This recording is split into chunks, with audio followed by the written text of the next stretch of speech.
It can really get us down watching as AIs learn to write music, poetry, and technology news, but watching this clever autonomous toilet bot mop up the bogs somehow makes it all worthwhile.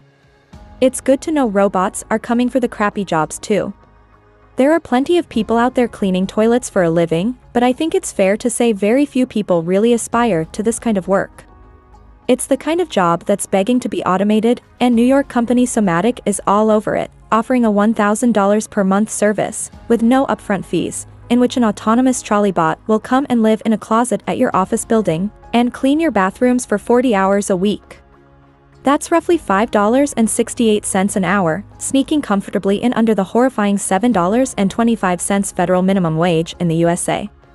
And check out the job this little fella does, opening and closing doors for itself, riding the elevator between floors, hitting the cans, walls and floors with high-powered disinfectant and water sprays, lifting the lids to clean underneath, then vacuuming everything dry and stowing the vacuum on its back before going on its way.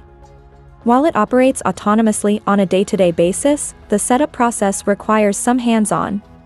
Somatic explains that the company sends out a shoebox-sized sensor kit before the robot arrives on site, and has somebody walk the floor plan of the building, going in and out of all the elevators and bathrooms to map the building with video and 3D depth data. Then, an operator at Somatic plays the worst video game in the world in a VR headset, virtually cleaning the toilets while seeing more or less what the robots will see.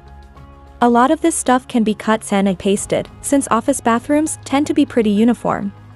And then, once the robot is given somewhere to live and recharge, with access to water and electricity, it's ready to take over and get to work. It's not designed to totally replace your janitorial staff, just handle routine sanitation.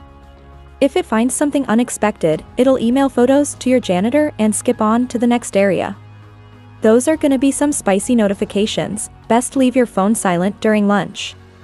The service is up and running commercially, and appears to be available now, although the company is tight-lipped on how many bots it's built, and how many are out there in service, taking one for the team and helping humanity separate itself further from its base, bestial nature.